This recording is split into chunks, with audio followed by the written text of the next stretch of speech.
আসসালামু আলাইকুম, কেমন আছেন সবাই? আশা করি কাছে দূরে যে যেখান থেকে আমার ভিডিওটি দেখছেন আল্লাহর অশেষ রহমতে অনেক ভালো আছেন। ভিডিওটি না টেনে সম্পূর্ণ দেখার অনুরোধ রইল। আর ভিডিওটি দেখে যদি ভালো লেগে থাকে আমার চ্যানেলটি প্লিজ সাবস্ক্রাইব করে দিবেন। আর বেশি ভালো লেগে থাকলে শেয়ার করে টাইমলাইনে রেখে দিতে পারেন, সুন্দর একটা কমেন্টস করতে পারেন। অনেকের দেখা যায় কি লাউ ভাজি করতে গেলে ঝরঝরে হয় না, একবারে কেমন আঠালো হয়ে যায়। তাদের জন্য আজকের এই রেসিপিটি প্লিজ দয়া করে সম্পূর্ণ দেখবেন। আর আশা করছি আপনাদের ভিডিওটি অনেক ভালো লাগবে।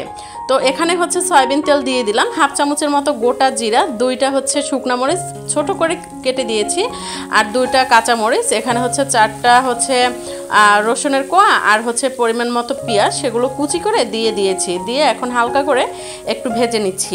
আর এখন টিপস বলে রাখছি, প্লিজ আপনারা এভাবে করে হচ্ছে লাউ পেঁপে যাই ভাজি করেন না কেন এভাবে ভাজি করবেন, দেখবেন একটুও হচ্ছে নরম হয়ে যাবে না, ঝরঝরে থাকবে একবারে।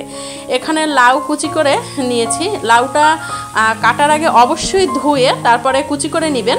আর এর মধ্যে হচ্ছে গত বছরের ফ্রোজেন করে রাখা যে মটরশুঁটি, সেই মটরশুঁটি দিয়ে দিলাম। আর দেখতে পাচ্ছেন মটরশুঁটিগুলো একবারে সবুজ আছে। কিন্তু লাউ ঝরঝরে রাখার টিপস হচ্ছে লাউ কাটার আগে হচ্ছে ধুয়ে নিতে হবে।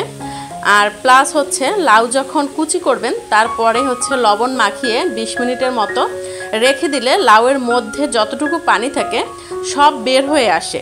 তো লাউতে হচ্ছে লবণ দেওয়ার পরে একটু কাত করে রাখলে সুন্দর একবারে পানিটা বের হয়ে আসবে। তারপরে দেখবেন লাউটা ভাজি করার সময় আপনার এখানে পানি ছেড়ে দিবে না। এখানে হচ্ছে আমি হাফ চামচের মতো হলুদের গুঁড়া দিয়ে দিয়েছি। লাউ হোক, পটল হোক, বা পেঁপে হোক, বা আলু হোক, যেহেতু আলুটা আর পেঁপেটা কিন্তু একটু শক্ত, এগুলো একটু কম গলে, তারপরেও হচ্ছে আপনারা এই নিয়মটা অবলম্বন করবেন, দেখবেন একটু হচ্ছে একবারে গলে যাবে না, ঝরঝরে হবে।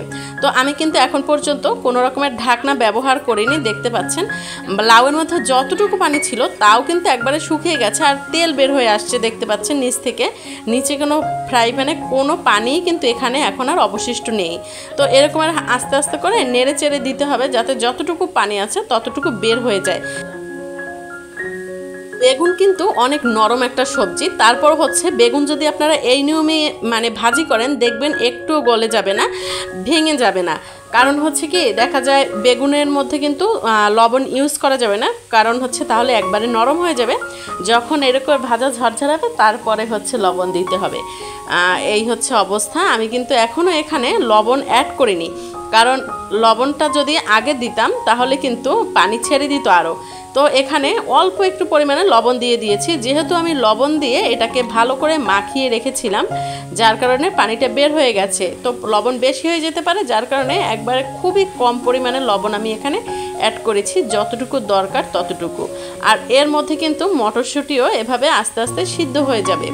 আপনারা মটরশুঁটি এরকমের করে ফ্রোজেন করে রাখতে পারেন। মটরশুঁটিটা সুন্দর করে ধুয়ে তারপরে বেছে নিয়ে ওরকমের একটা কাগজের মধ্যে বা টিস্যু পেপারের মধ্যে রেখে বক্সে রেখে আপনারা ফ্রিজে ফ্রোজেন করতে পারেন ডিপে, তাহলে দেখবেন 2 বছরেও মটরশুঁটি কালো হয়নি, একবারে সবুজ থেকে গেছে। তো এই যে এখন কিন্তু আমি ঢাকনাটা দিয়ে দিচ্ছি অ্যাট লাস্ট। দিয়ে এখন এই যে দেখতে পাচ্ছেন লাউটা একটু কমে গেছে, কিন্তু লাউ কিন্তু ওরকমের নরম হয়ে যায়নি।